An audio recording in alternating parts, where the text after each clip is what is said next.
আসসালামু আলাইকুম, আশা করি সবাই খুব ভালো আছেন। তো আমি আমার ছোট ভাই রিশাদের সাথে ইংরেজি শেখার জন্য যে ধারাবাহিক ক্লাসগুলো আপনারা দেখতেছেন আমাদের, তারই ধারাবাহিকতা আজকে আমি ওকে আর্টিকেল শিখাবো। আমি প্রথমেই বলে নিই সকল ভিডিওতে যে আমি ওকে জাস্ট ওরিয়েন্টেড করতেছি, কোনো একটা বিষয়ের ওপর একেবারে পারদর্শী বা মাস্টার বানানো আসলে ক্লাস 5-এ পরে যেহেতু পসিবল না। তো আমি ওকে চেষ্টা করতেছি শুধুমাত্র পরিচিতি করার বা যেগুলো আসলে না জানলেই নয়, ঠিক আছে, এটা বলার। তো আজকে তার ধারাবাহিকতা আমি আর্টিকেল ওকে পড়াবো। তো ভাই আর্টিকেলটা হচ্ছে মানে যেই ওয়ার্ডগুলা কোনো নাউনের পূর্বে বসে নির্দিষ্ট বা অনির্দিষ্টভাবে কোনো ব্যক্তি বা বস্তুকে বোঝায়, সেগুলো হচ্ছে আর্টিকেল। যেমন কোনো একটা ওয়ার্ড হচ্ছে নাউনের পূর্বে বসবে, বৈশা ওই ওয়ার্ডটাকে বা নাউনটাকে নির্দিষ্টভাবে বা অনির্দিষ্টভাবে বোঝাবে, সেটা হচ্ছে কি আর্টিকেল। তো এই আর্টিকেলটা হচ্ছে মূলত দুই ধরনের, একটা হচ্ছে ইনডিফিনিট আর্টিকেল, একটা হচ্ছে ডেফিনিট আর্টিকেল। ইনডিফিনিট হলো অনির্দিষ্ট, হচ্ছে যেটা কোনো নাউনের পূর্বে বসে অনির্দিষ্টভাবে কোনো ব্যক্তি বা বস্তুকে বোঝায়, সেটা হচ্ছে ইনডিফিনিট আর্টিকেল।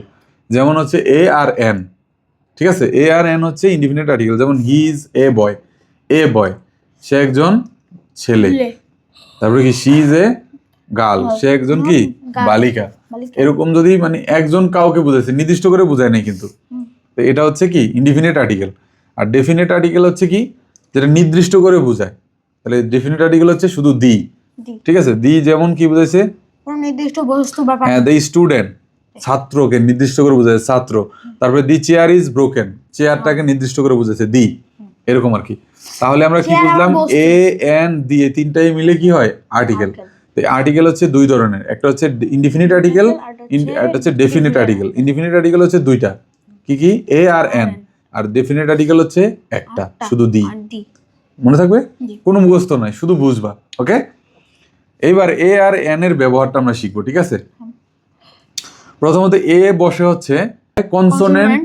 এর যদি কোনো ওয়ার্ডের নাউনের প্রথম অক্ষরটা হচ্ছে কি হয়, কনসোনেন্ট হয়, সেক্ষেত্রে কি বসবে এ। আর যদি সেটা বাওয়েল হয় তাহলে বসবে এন। এখন বাওয়েল হচ্ছে কয়টা, 5টা, এ ই আই ও ইউ। এই 5টা যদি থাকে তাহলে কি বসাবো আমরা, এন বসাবো। আর এই 5টার বাইরে অন্যগুলো থাকলে কি বসাবো, এ। এটা হচ্ছে প্রথম রুল। এবার আমরা যদি উদাহরণ দেই, এ বার্ড, তাহলে এ বার্ড হলো কেন, এ বসালাম কেন, কারণ বি, বার্ডের প্রথম অক্ষরটা কি বি, তাহলে বি হচ্ছে কি কনসোনেন্ট, এই জন্য আমরা কি বসাইছি, এ বসাইছি। এখন যদি আমরা বসাই আমব্রেলার আগে কি বসাবো, আমব্রেলার আগে এন বসাবো। কেন এন বসাবো, ইউ, ইউতে আমব্রেলা, ইউ, ইউ কি A E I O U, U হচ্ছে ভাওয়েল, এজন্য আমরা আমব্রেলার আগে কি বসাবো এন। তাহলে এন আমব্রেলা। আর বয়ের আগে কি বসবে, এ বয়, এ বার্ড। কেমন মনে থাকবে জিনিসটা।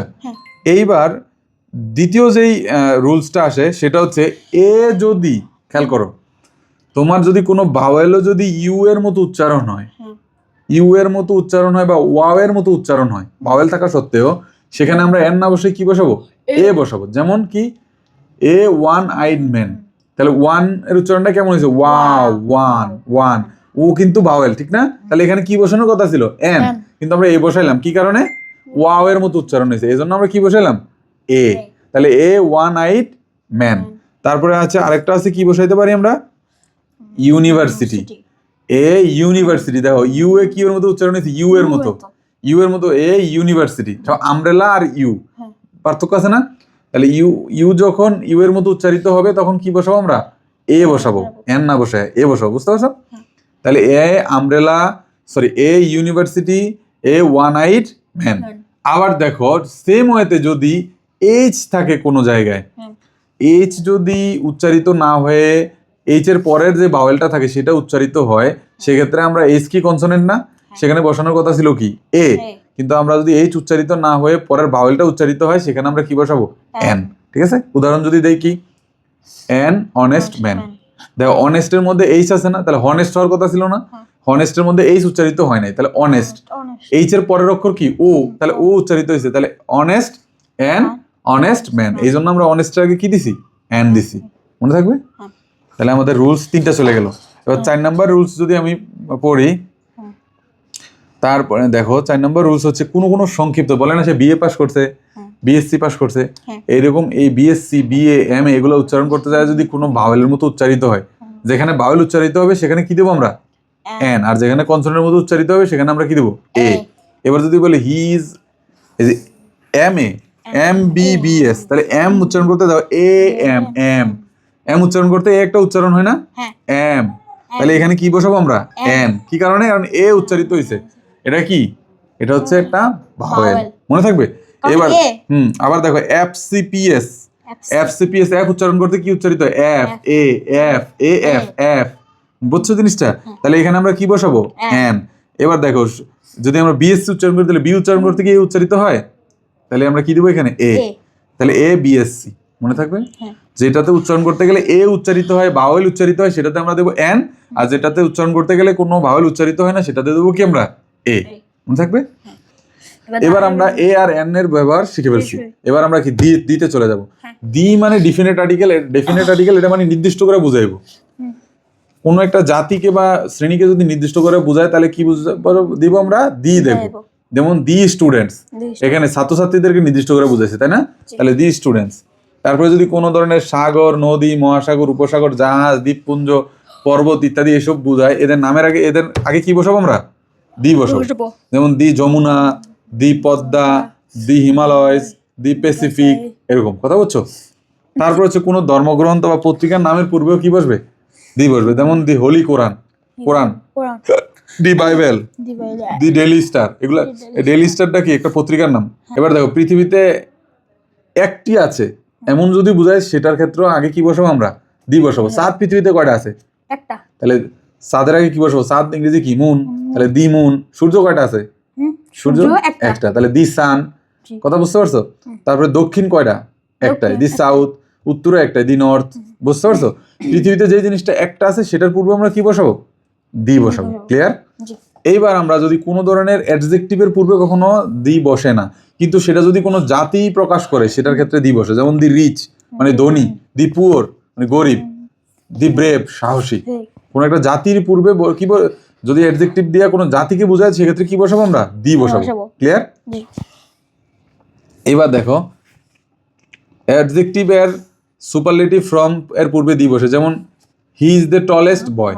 যেমন ধরো এখানে যদি কোনো ধরনের একটা সুপারলেটিভ ফর্ম বোঝায়, টলেস্ট, ঠিক আছে, এরকম বোঝায়, বা রিচেস্ট, ঠিক আছে, এগুলোর পূর্বে কি বসে সবসময় দি বসে।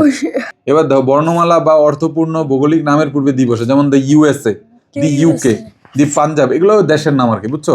এই যে ইউএসএ মানে United state of America, UK হলো ইউনাইটেড কিংডম, কেমন, দি পাঞ্জাব এটা হলো একটা ভারতের রাজ্য। এগুলোর পূর্বে কি বসবে দি বসবে, ঠিক আছে। যেমন যেসব নাউন দ্বারা বৃত্তি বা পেশা বোঝায় তাদের পূর্ব কি বসবে দি বসবে। যেমন কি the army, the police, the navy, বুঝছো। তারিখের পূর্বে দি বসে। যেমন দি 5th of November, the 16th November। কোন একটা নির্দিষ্ট মানে তারিখ যদি বোঝায় তাহলে তারিখের পূর্বে কি বসবে দি বসবে।